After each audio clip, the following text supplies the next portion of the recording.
जय श्री राम। मैं आप लोग की सुचर्चा कथा सुनाने जा रही हूँ। बहुत सुंदर कथा है, आप लोग अंत तक देखना।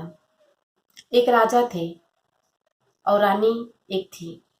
दोनों पति पत्नी बहुत सुखी से जिंदगी व्यतीत कर रहे थे। बस उनको कमी था, संतान की कमी था।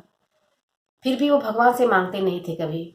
बहुत जन का आदत रहता है कि बहुत भगवान से मांगते हैं, भिखारी की जैसे मांगते रहते हैं, ये भगवान ये दे दो, ये भगवान वो दे दो। लेकिन ये वो नहीं सोचते कि हमारे कर्म में जो लिखा है वही मिलेगा। जो ब्रह्मा ने एक बार लिख दिया वही मिलेगा। सिर्फ भगवान का पूजा पाठ करने से संकट दूर होता है। तो राजा रानी कभी भी भगवान से कुछ मांगते नहीं थे। इसी तरह दिन निकलते चला गया। फिर बहुत दिन के बाद उनको एक लड़की हुई। बहुत सुंदर कन्या थी, बहुत सुंदर कन्या हुई। और उसका छठी करने के लिए पहले वो शंकर भगवान को न्योता दिए। शंकर भगवान से बोले, हे भोलेनाथ, इस दिन को छठी है, आप जरूर आना। आपकी कृपा से मुझे एक कन्या हुई है। बस चले गए कह के। उन्होंने छठी रखा, सबको बुलाया, बड़े धूमधाम से छठी मनाए। फिर भोलेनाथ और पार्वती जी एक साधु सधुआइन के रूप में आए। और भोलेनाथ जब उस कन्या को देखे तो भोलेनाथ ने कहा पार्वती से, देवी, इस कन्या का भाग्य बहुत अच्छा नहीं है। तो पार्वती जी ने कहा कि क्यों स्वामी, क्या बात है? बोले, इस कन्या कन्या की जब विवाह होगा तो इसके पास सब कुछ रहेगा, पुत्र भी रहेगा, बेटा भी रहेगा, लेकिन उसका सुख इसको नहीं मिलेगा। शिव भगवान और पार्वती जी ऐसे विचार किए, क्योंकि वो लोग विचार किए कि जो ब्रह्मा ने एक बार लिख दिया वो कभी मिट नहीं सकता। तो अपने कर्म का भोग सबको भोगना ही पड़ता है। फिर ये कह के शिव भगवान और पार्वती जी अंतर ध्यान हो गए। फिर लड़की धीरे धीरे बड़ी हुई, 7 साल की हुई। फिर इसी तरह चलते रहा। और लड़की, राजा रानी, उनकी राजकुमारी, तीनों जन शंकर भगवान में बहुत भाव भक्ति से पूजा करते थे। लड़की भी शिव भगवान की भक्ति हो गई। फिर 12 साल की लड़की जब हुई तो राजा सोचे कि अब इसका शादी विवाह कर दूं, अपने घर चले जाए, सुखी से रहेगी, कोई अच्छा लड़का देख के, राजकुमार देख के इसका शादी कर देता हूँ। फिर राजा लड़का देखे, बहुत अच्छा राजकुमार सुंदर लड़का लेके आए और यहाँ शादी की तैयारी करने लगे। शादी भी हो गई, अपने लड़की की शादी भी कर दिए। अपने घर चली गई, ससुराल में रहने लगी। फिर कुछ दिन जब ससुराल में रहने लगी, वो भी रानी बन गई। और उसके पति राजा थे ही। उनके राजा की एक माँ थी, बूढ़ी थी, उनकी माँ थी। तो माँ बहू को देख के बहुत जला करती थी। तो एक दिन बहू ने क्या किया, मचिया लेकर उनका बैठ गई, बाल झाड़ने लगी। और वो लड़की रानी गर्भवती थी। वो किसी को बताई नहीं थी कि मैं गर्भवती हूँ। गर्भवती से भी थी और मचिया पे बैठ के वो बाल झाड़ रही थी। इतने में सास आई, देखी, बोलती है कि आज इसने मेरा मचिया ले लिया, कल मेरा ये राजगद्दी ले लेगी और ये पूरा मेरा सब कुछ मुझसे छीन लेगी। लड़का भी मेरे से ले ली, अब इसका कुछ उपाय करना पड़ेगा। लड़का आया कचहरी कोर्ट से, जहाँ से आया राजा आए, अपने पत्नी के पास गए, बोले कि माँ कहाँ है? तो रानी बोली कि सोई है, उठ तो नहीं रही है। और माँ ने क्या किया था कि उसको कैसे यहाँ से हटाने का पूरा उपाय सोच लिया था, बहू को। तो उसने क्या किया, एक मट्टी का हंडी फोड़ दिया, फोड़ के और उसको टुकड़ा टुकड़ा करके बिछा दिया। उस पर एक चादर डाल दी और उसी पे सोई थी। फिर राजा गए, पूछे माँ से, माँ तुम, क्या बात है, तुम्हारा तबीयत नहीं ठीक है, इस पे सोई हो? माँ बोलती है, क्या करूँ बेटा, मेरा हड्डी बहुत कड़कड़ कड़कड़ कर रहा है और तबीयत ठीक नहीं है। तो राजा बोले कि ठीक है माँ, मैं जा रहा हूँ, वैद्य जी को लेके आता हूँ, दिखा देता हूँ। तो माँ बोली नहीं बेटा, मैं जानती हूँ मेरा इलाज कैसे होगा। तो बेटा बोला बताओ माँ कैसे इलाज होगा, मैं अभी उसका व्यवस्था कर देता हूँ।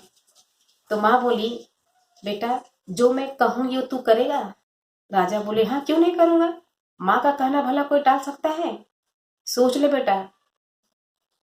तो बेटा बोलता है मैं सोच लिया माँ, मांग तू क्या मांगती है, कैसे तू ठीक हो जाए बस वही मेरे लिए अच्छा है। माँ बोलती है कि बेटा अपने पत्नी का कलेजा काट के मुझे दे दे, मैं ठीक हो जाऊंगी। अब राजा सोचने लगे कि पत्नी का कलेजा काटने से माँ ठीक हो जाएगी। कुछ नहीं, फिर भी हंसते हुए बोले कि माँ जब तेरी यही इच्छा है तो वो भी मैं तेरे लिए कर दूंगा। माँ तो एक ही बार मिलती है, पत्नी तो एक नहीं, दो नहीं, तीन चार मिल जाएगी। ठीक है। गए राजा, रानी से बोले कि तुम तैयार हो जाओ, तुम्हारे मैके में शादी पड़ा है और जल्दी से तैयार हो जाओ। अब रानी खुशी से खूब झूमने लगी और 16 श्रृंगार करने लगी, गहनों से गहना पहनी, बहुत गहनों से लद गई, साड़ी भी अच्छा पहनी, सब श्रृंगार कर दिया। राजा के आंख से पानी गिर रहा था, झरझर झरझर उनके आंखों से पानी गिर रहा था। तो रानी बोली राजा आप क्यों रो रहे हो, मैं क्या हमेशा के लिए थोड़ो जा रही हूँ, मैं तो कुछ दिन के लिए मैके जाऊंगी और जहां शादी हो जाएगी आपके ही पास तो आना है मुझे। पर राजा के मन में क्या चल रहा था तो राजा ही जाने। रानी खूब सजी धजी, डोली कहार आए, डोली में बिठाए, कहार लेके चल दिए, पीछे पीछे से राजा घोड़े पर चढ़ के चल दिए। फिर जब एक जंगल आया, जंगल में कहारों से बोले कि यहाँ डोली रोक दो और तुम लोग जाओ। कहार चले गए। तो अब राजा बोले कि रानी चलो नीचे आओ, थोड़ा यहाँ हम आराम कर ले, फिर चलते हैं। तो रानी बोली ठीक है चलो। तो एक पेड़ के नीचे वहां दोनों राजा रानी बैठ गए। अब उनके जांघे पे रानी सो गई और राजा उनके बालों बालों पे हाथ सोला सोला के उनके बाल पे, और उनको नींद आ गया रानी को, रानी सो गई। फिर राजा ने क्या किया, चाकू निकाला और उसको छाती फाड़ दिए, फाड़ के उसमें से कलेजा निकाल लिए। फिर उसका पेट फाड़े, पेट में बच्चा था, देखे तो बच्चा है। फिर उस बच्चे को निकाले, जब बच्चे को निकाले तो वो लगे और रोने बिलाप करने लगे कि मैंने क्या कर दिया, कि मुझे पता ही नहीं था कि मेरा बच्चा पेट में है इसके। फिर रोए राजा, बहुत रोए, वहां से उठे और उस पूरा जितना 16 श्रृंगार की थी उसका पूरा गहना लिए, गमछा में बांध लिए और लड़का लड़का लेके कांधे पर लेके और उसका लाश जो है मट्टी में वहीं पे दफना दिए, खड्डा करके दफना दिए। और राजा चले गए रोते रोते। रास्ते में सबसे पूछते पूछते गए कि कोई मेरे नंदलाल को पाल लो, कोई मेरे नंदलाल का पालन पोषण कर दो, लेकिन कोई तैयार नहीं हुआ। माँ के पास गए, माँ को कलेजा दिए, माँ ने कलेजा लिया और बोले कि माँ ये उसके पेट में बच्चा भी था, तुमने मुझे बताया नहीं, और ये बच्चा लो, इसको पाल पोस के बड़ा करो, अब कौन इसको देखेगा। तो बोलते अरे बेटा मेरा बुढ़ापा है, मैं कैसे इसको संभाल लूंगी, मेरी इतनी शक्ति नहीं कि मैं इसको संभालूं, जाओ किसी और को दे दो। फिर बेटा कंधे पे रख के अपने बेटे को रोते हुए जंगल में गया, और रोते रोते जब जंगल से गुजर रहा था तो एक गुल्लर का पेड़ था। गुल्लर का पेड़ में से आवाज आया, राजा अरे क्यों रो रहे हो।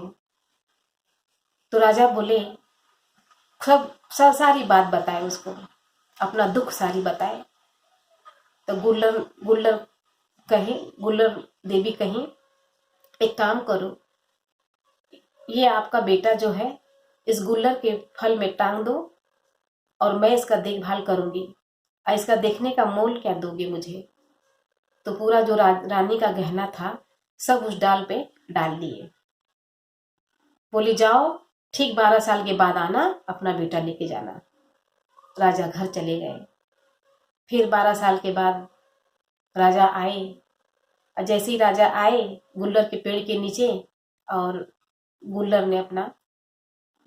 ने अपना बेटा उनका दे दिए, और राजा हाथ पकड़ के लड़के का चल दिए। और गुल्लरी ने बताई कि गुल्लर ने कि यही तुम्हारा बेटा है, यही तुम्हारा ये तुम्हारे पिता हैं। तुम छोटे थे तो हमारे यहाँ छोड़ के गए थे, हमने तुमको पाला पोसा, अब तुम बड़े हो गए हो, अपने पिता के साथ चले जाओ। अब वो बेटा अपने पिताजी के साथ चला गया। फिर गुल्लर ने कहा, राजा सुनो, ये अपने गहने को उठा ले जाओ। तो वो अपने गहने भी उठा के लेके चले गए। और गए तो बच्चे शरारती होते ही हैं।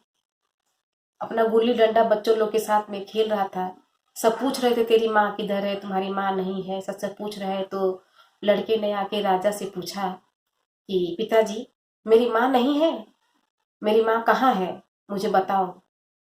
तो राजा बोले कि तुम्हारी माँ तुम जब जन्म लिए तभी मर गई, ये कह दे के टाल देते थे। फिर इसके बाद एक दिन बोले उधर बगीचे में जंगल में मत जाना, इधर ही खेलना। लेकिन बच्चे लोग गुल्ली डंडा खेल रहे थे, और ऐसा डंडा मारे गुल्ली पे कि गुल्ली जाके उस जंगल में ही गिरा जहां उसकी माँ को दफनाया था राजा ने, उसके ऊपर गिरा। और वो दौड़ के गया गुल्ली लाने के लिए, तब तक वो उठ के खड़ी हो गई, जिंदा हो गई। फिर बेटे ने बोला, तुम कौन हो? तो माँ बोली, मैं तेरी माँ हूँ। पिता तो कहते हैं कि तुम्हारी माँ मर गई। हाँ, मर गई थी, पर मैं अब लौट के आ गई हूँ, मैं तेरा ही इंतजार कर रही थी। तो फिर खुशी से वो बेटा और माँ दोनों हाथ पकड़े और घर को निकले। घर जब निकले राजा देखे तो बोले, अरे ये तो मेरी पत्नी है, ये कैसे हुआ? फिर सारी बात पत्नी ने बेटे को बताई कि बेटा, ऐसे ऐसे तुम्हारे पिता मेरे साथ किए थे, और तुम्हारे माँ के कहने पे। फिर बेटे को बहुत गुस्सा आया। बेटा ने बोला, माँ, इतना इतना बुरा बर्ताव कोई करता है अपने पत्नी के साथ? आप आप अभी फैसला करो कि मेरे साथ रहोगी कि इनके पिता के साथ रहोगी। अब बड़े सोच में पड़ गई कि अब मैं क्या करूं। लेकिन फिर बेटे को समझाई, बेटा, ये तुम्हारे पिता हैं, और पिता को ऐसे नहीं कहते। ये तुमको बहुत प्यार किए, तुमको पालन पोषण सब किए, समझदारी से काम लो बेटा, मैं इनको नहीं छोड़ सकती। ये मेरे स्वामी हैं, मेरे पति हैं, ये मेरा धर्म है, इनके साथ ही मैं रहूं। फिर ये सब समझाई बेटे को, तो उसको समझ में आया और समझ गया। और राजा रानी उसके बेटे तीनों जन राज करने लगे, और माँ को घर से निकाल दिए। हर हर महादेव।